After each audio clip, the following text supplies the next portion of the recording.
ज़िंदगी में अगर किसी को गाली देना है तो मेरे को दे सकते हो।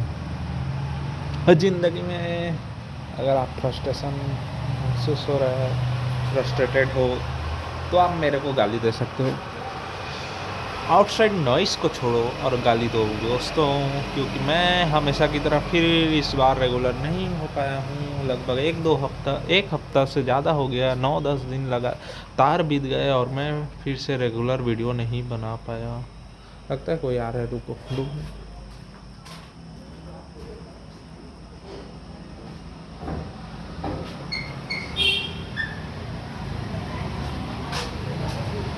हाँ चलो। तो रेगुलर वीडियो तो नहीं बना पा रहा हूँ, ये मेरी गलती है। मैंने बोला था कि मेरे कम्युनिकेशन स्किल को मेरे को डेवलप करना है, मेरे को अच्छे से बोलना है, मेरे को कैमरे में देखकर अच्छे से बोलना है, मेरे को दूसरों के सामने कॉन्फिडेंस होकर बोलना है, लेकिन नहीं बोल पा रहा हूँ, पता नहीं क्यों। अब मैं रेगुलर भी नहीं हो पा रहा हूँ, ना वीडियो नहीं बना पा रहा हूँ, ना वीडियो नहीं बना पा रहा हूँ। ठीक है, वीडियो नहीं बना पा रहा हूँ तो कैसे मैं अपना कन्वर्सेशन स्किल डेवलप करूँगा दूसरों से? ये मैं खुद को गाली दे रहा हूँ और फ्रस्ट्रेशन निकाल रहा हूँ। ठीक है, कि मैं कर क्या रहा हूँ भाई? मेरे को 2025 निकलने वाला है, 2026 आने वाला है, मेरे को कुछ करना है, मेरे को 25 साल होने वाला है, मेरे दोस्त लोग सब लोग सेटल हो रहे हैं, मैं सारा यहाँ पर मतलब फंसा हुआ हूँ और मेरे को चिंता भी नहीं है। जो हो रहा है होते जा रहा है और खुद के ऊपर कुछ काम करना है नहीं मेरे को। पता नहीं मैं क्या कर रहा हूँ, मेरे जो बस फ्लो में चले जा रहा हूँ, घर वालों का पैसा बर्बाद कर रहा हूँ जैसे लग रहा है मेरे लिए। और रेगुलर नहीं हो पा रहा हूँ किसी भी चीज़ में। सब तरफ से फंसा हुआ इंसान, हारा हुआ इंसान। या थोड़ा फ्रस्ट्रेशन निकाल रहा हूँ शुरू में, फिर वीडियो के टॉपिक आएंगे। और मैंने क्या सोचा था यार, मतलब लगभग 10-15 दिन पहले, मतलब चैनल जब बनाया था ये, कि मैं रोज़ एक वीडियो डालूँगा, चाहे जो सा भी वीडियो हो, कुछ टॉपिक के साथ डालूँगा। कन्वर्सेशन स्किल को डेवलप करने के लिए ये ज़रूरी है मेरे लिए, ये सब सोचा था। लेकिन अनफॉर्चुनेटली ये वीडियो नहीं बना पा रहा हूँ, चाहे डाल नहीं पा रहा हूँ। ये मेरी गलती है, मैं मान रहा हूँ, मेरे को निकालना चाहिए टाइम, लेकिन ये सब मोह माया इधर उधर के चक्कर में ज़्यादा फंस रहा हूँ जैसे लग रहा है मेरे को खुद को।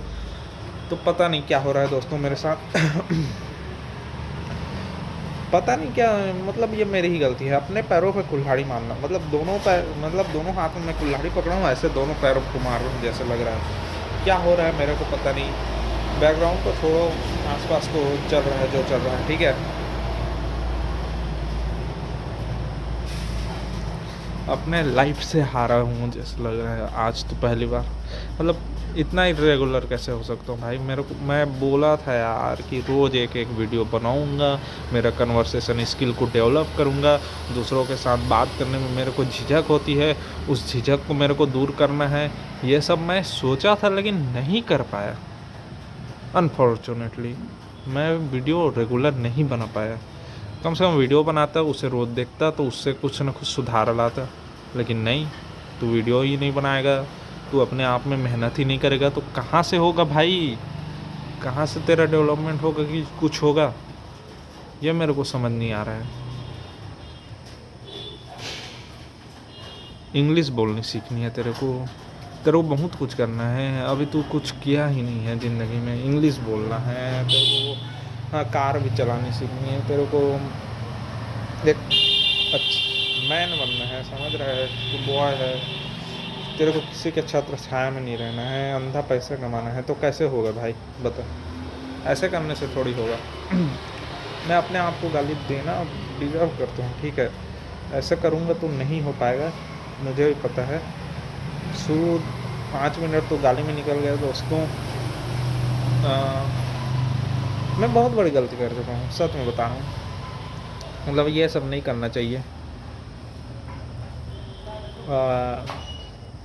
क्या कर रहा हूँ, फ्लो में निकल जा रहा है सब कुछ। ऐसे में कहाँ है होगा, क्या होगा पता नहीं, ठीक।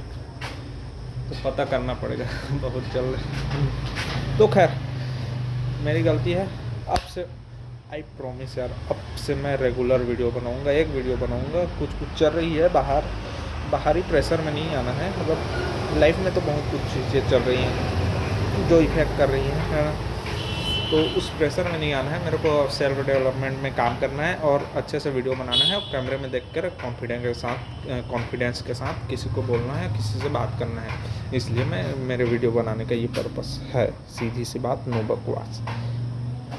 एक ब्लॉग बनाया था, मतलब बीच में झारखंड डैम गए थे घूमने, उस ब्लॉग को एडिट नहीं कर पा रहा हूँ, सोचो। प्रोकास्टिनेट जो कर रहा हूँ दोस्तों, खाली इसको स्क्रोलिंग। ये स्क्रोलिंग हो क्या रहा है? पिछले 5 साल से तो स्क्रोलिंग ही करते जा रहा हूँ मैं। छी यार, मेरा दिमाग ना भाई 0 लेवल पे है अभी। आई डोंट नो इसे कैसे फिक्स करूँ, लेकिन करना पड़ेगा, जल्दी ही करना पड़ेगा। मैं खुद की गलती को सुधारूँगा दोस्तों। पहले तो अपने आप को गाली दे चुका हूँ भरपूर, और देने का मन है, लेकिन हाँ, गाली देते देते मैं वीडियो का टॉपिक को हटाना नहीं चाहता। रोज़ गाली देंगे, ठीक है, क्योंकि मैंने बहुत बड़ी गलती की है। तो आपसे शुरू अपने आप को गाली देने मतलब अपनी खामियों को बोलने में और फ्रस्ट्रेशन निकालने में शुरू टाइम जाएगा। फिर दूसरा टॉपिक पे आएंगे। लास्ट वीडियो था कि दीपदान का स्टोरी सुनाया था ना, तो आज उसका स्टोरी देख कर आया हूँ। वो दीपदान स्टोरी नहीं है, वो एकांकी है। एकांकी like the sense Hindi literature, Hindi साहित्य में जैसे कि कोई भी स्टोरी होती है, उसको स्टोरी एकांकी में मेन क्या होता है कि पात्र होते हैं कुछ, जैसे कि कैरेक्टर है ना, उस कैरेक्टर के अपने अपने जो डायलॉग होंगे सेम टू सेम होते हैं। जो राइटर रहता है उस डायलॉग को सेम टू सेम लिखता है, मतलब hand to hand conversation type का। मतलब वो लोग फील करते हैं जैसे हम लोग बातचीत करेंगे। हाँ भाई तू बता कि क्या हुआ, कैसे हुआ, फिर वो बताएगा हाँ भाई ये हुआ, ऐसे हुआ। तो सेम टू सेम जो वो बोले रहेगा, जो मैं बोलूँगा, वो एकांकी में मतलब प्रदर्शित होती है। एकांकी इन द सेंस इसको हम लोग नुक्कड़ या नाटक जैसे करते हैं ना गली मोहल्ले में, उसमें हम लोग आराम से प्रेजेंट कर सकते हैं। यह कुछ लंबी कहानी नहीं होती, लेकिन हाँ शॉर्ट समरी स्टोरी होती है, जिसमें कई कैरेक्टर होते हैं और उन कैरेक्टर के डायलॉग होते हैं और स्टोरी समराइज होती है। ये स्टोरी नहीं है, ये कैरेक्टर है, कैरेक्टरों के साथ समराइज होती है। और स्टोरी में क्या होता है, कहानी में ये होता है कि जो फ्लो में जा रही है स्टोरी, हाँ कि उसने कहा था एक बेस्ट स्टोरी है। मतलब इसको मैं अलग से सुनाऊंगा आप लोग को, ठीक है। अभी तो हम लोग दीपदान को आज फाइनल एंडिंग कर दे रहा हूँ। फिर इसके बाद एक हिंदी लिटरेचर जो मेरे फेवरेट सब्जेक्ट है, तो कुछ स्टोरी रोज सुनाऊंगा हिंदी में, और ट्राई करूँगा इंग्लिश का भी। सबसे शुरू तो इंग्लिश का पोयम ही सुनाया था, क्या है ना। तो इंग्लिश का पोयम ऐसे कुछ मीनिंगफुल पोयम, मतलब कुछ वर्ड मैं इंग्लिश जब फ्लुएंटली बोलने लगूंगा तब तो इंग्लिश में ही सुनाऊंगा। पहले हिंदी इंग्लिश मिक्स वाला इंग्लिश स्टोरी। हाँ, तो कहानी उसने कहा था, वो बेस्ट कहानी भाई। मतलब मैं जितना हिंदी साहित्य पढ़ूँ, जब तक 12th तक हिंदी तो पढ़ा हूँ, तो उतना में मैं जितना भी कहानी सुना हूँ या पढ़ा हूँ, उसमें उसने कहा था वन ऑफ द ग्रेटेस्ट है भाई। उसने कहा था स्टोरी टेलिंग उसको बोलते हैं, और जो डायलॉग मतलब बेस्ट है, इसने कहा था। फिलहाल अभी एकांकी पर आते हैं।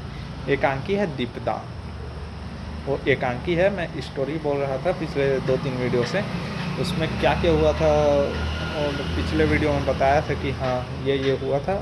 बाकी उससे मैं शायद 10th में पढ़ा था, हाँ 10th में ही पढ़ा था, तो उतना नॉलेज नहीं था। आज थोड़ा यूट्यूब में वीडियो देखा हूँ, उसका कहानी सुना हूँ, रिफ्रेश किया हूँ, तो आज पूरा डिटेल में इस कहानी को ख़त्म करते हैं, ठीक है। तो दीपदान स्टोरी ये रियल स्टोरी है, स्टोरी नहीं, एकांकी बोलते हैं इसे हिंदी साहित्य में, ठीक है। ये रियल एकांकी है। राजस्थान में चित्तौड़ है, चित्तौड़ राज्य की ये कहानी है, ठीक है। चित्तौड़ राज्य में राणा सांगा हुआ करते थे। राणा सांगा के 2 पुत्र थे, ठीक है। एक बड़ा पुत्र था विक्रमादित्य, और दूसरा पुत्र थे कुंवर उदय सिंह, ठीक है। और राणा सांगा जो ख़त्म हो गए थे, ठीक है ना, उनकी डेथ हो गई थी, ठीक है। अब राणा सांगा के 2 पुत्र विक्रमादित्य और कुंवर उदय सिंह, ठीक, यह हुआ। अब मैंने कैरेक्टर भी उस टाइम में शायद गलत बताया था कि चंदन है, चंदन शायद उदय सिंह के जगह में किंग थे, ये सब बताया था। मैं लास्ट में गलती गलती बता दूंगा, ठीक है। पहले स्टोरी को समझो कि विक्रमादित्य और कुंवर उदय सिंह दोनों बेटे थे, ठीक। राणा सांगा के एक भाई भी हुआ करते थे, बड़े भाई, ठीक है। उनका नाम था पृथ्वीराज सिंह, ठीक। पृथ्वीराज सिंह के दासी का बेटा, मतलब पृथ्वीराज सिंह किसी दासी के साथ कुछ संबंध बना लिए होंगे, उनसे एक पुत्र निकला होगा और उस पुत्र का नाम है बनवीर, बनवीर सिंह, ठीक। तो उस पुत्र बनवीर इस पूरे एकांकी का मेन विलन है, ठीक है। और अब ठीक है, बनवीर कौन है ये समझ लो, मेन विलन का इंट्रोडक्शन हो गया।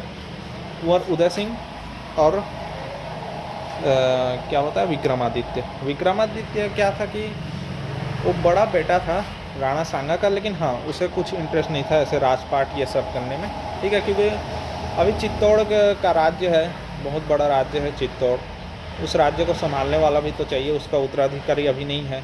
तो इस एकांकी की मेन कैरेक्टर है, देखो कुंवर उदय सिंह और विक्रमादित्य की एक ढाई माँ होती है। ढाई माँ इन द सेंस उनकी असली माँ नहीं होकर लेकिन माँ के समान प्रेम करती है, पन्ना बोलते हैं। तो वही कुंवर उदय सिंह और विक्रमादित्य को पाल रहे थे, और कुंवर उदय सिंह जो राज्य के उत्तराधिकारी थे उनकी धाई माँ थी, मतलब मेन माँ नहीं होकर धाई माँ थी। और उन पन्ना जो उनकी धाई माँ थी, उनके एक पुत्र थे चंदन, ठीक, जो कुंवर उदय सिंह के एज के लगभग थे, ठीक है। ये सब मेन कैरेक्टर हो गए। ढाई माँ पन्ना जो चित्तौड़ के लिए बहुत लॉयल थी और चित्तौड़ को बचाने के लिए कुछ भी कर सकती थी। ये उनका मतलब एक कैरेक्टर है, चरित्र चित्रण समझ लीजिए कि ये चित्तौड़ के लिए बहुत लॉयल थी, एक वीर महिला, मतलब वीरांगना थी, अच्छी लॉयल। तो वो ढाई माँ थी, क्योंकि कुंवर उदय सिंह के तो असली माँ भी मर गई थी, राणा सांगा भी मर गए थे, और कुंवर उदय सिंह को उत्तराधिकारी राज्य का घोषित कर दिया गया था। क्योंकि विक्रमादित्य बड़े बेटे होने के बावजूद उनका उत्तराधिकारी क्यों घोषित नहीं किया गया, क्योंकि उनको ये सब में ज़्यादा दिलचस्पी नहीं थी राजपाट में, ठीक है। वो बस कुश्ती वगैरह करते थे, ये सब में लगे रहते थे, अपने मस्त में रहते थे, ठीक है। तो ये हुआ। अब दीपदान स्टोरी पर, ठीक है। बनवीर का मेन टारगेट है अब कुंवर उदय सिंह, क्योंकि उसे पूरा राज्य हड़पना है। अब बनवीर ने अभी पूरा राज्य चित्तौड़ को संभाल रहा है वो, क्योंकि राज्य का ऑफिशियल अभी तो उदय सिंह है, लेकिन वो अभी काबिल नहीं हुए हैं, 13-14 साल के हैं एज में। चंदन भी वही पन्ना थाई माँ का बेटा चंदन भी वही 13-14 साल का एज में था। और बनवीर पूरा राज्य को हड़पना चाहता था चित्तौड़ को, और वही अभी हालांकि पूरा राज्य को संभाल रहा था, तो उसके कंट्रोल में सब थी, सेना थी, जितने भी सेना में तो रक्षक उनके कंट्रोल में थे। तो हाँ, बनवीर पूरा राज्य को कंट्रोल कर रहा था, ये सबको पता था। ये पन्ना को भी पता था कि हाँ बनवीर राज्य को हड़पना चाहता था, कुंवर उदय सिंह अभी तो काबिल नहीं हुए हैं, तो बनवीर कुछ ना कुछ चाल करेगा और ये राज्य को हड़पेगा, ठीक है। तो ये है ट्विस्ट। तो बनवीर ने एक प्लान बनाया कुंवर उदय सिंह को मारने का।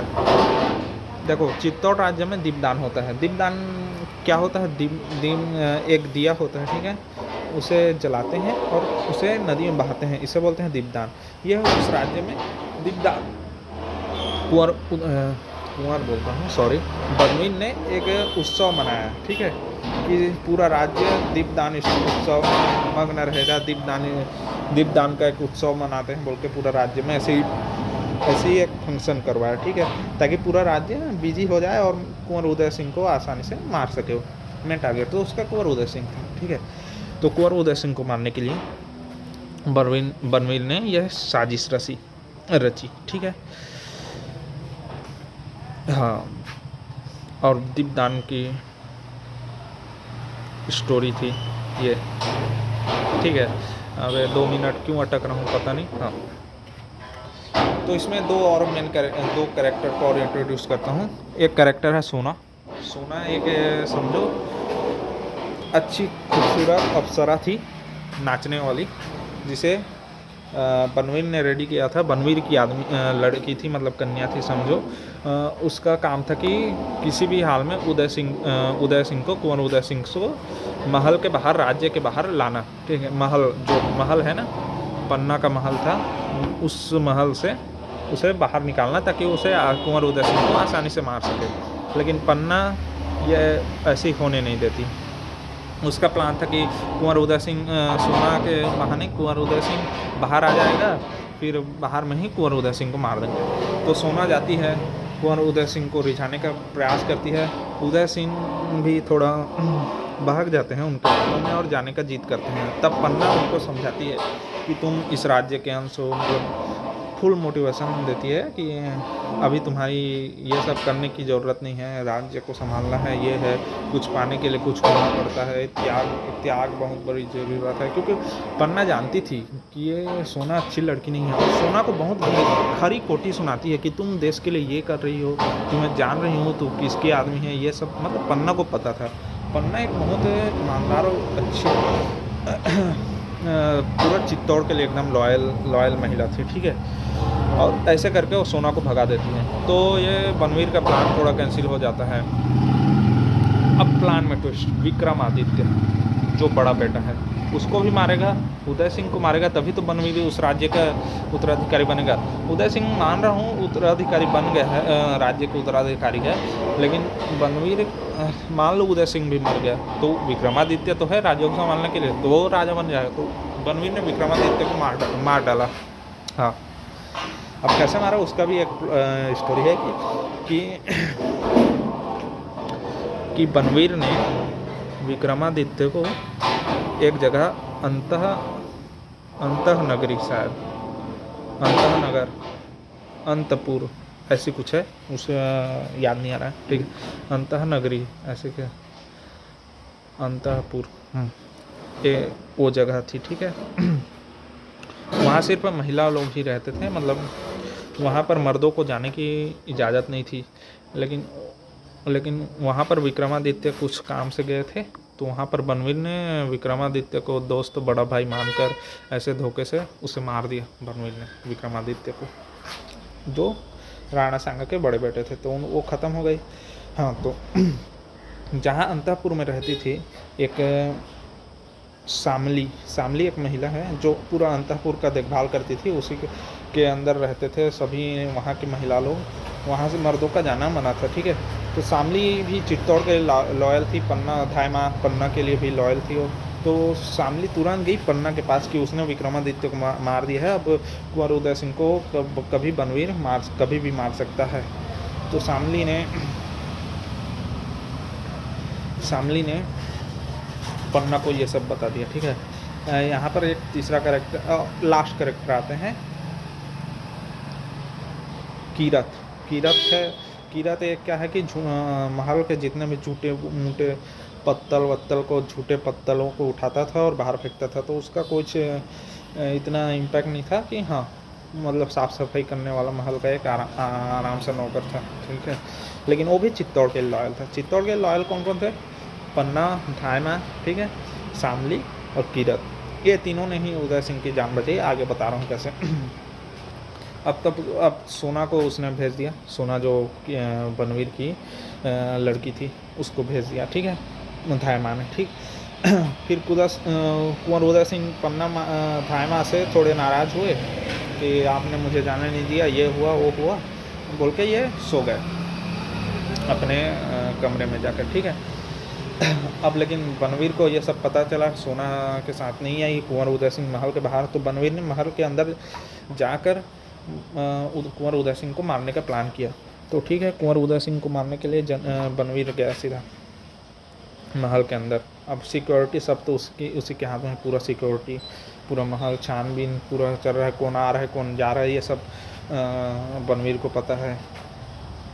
तब पन्ना धायमा क्या करती है, कीरत जो उसे महल से के सिक्योरिटी है, ये सबसे कोई मतलब नहीं था, और सेना भी, मतलब वहाँ की महल के सिक्योरिटी वाले भी उसे आराम से आने जाने देते थे। ठीक है, तो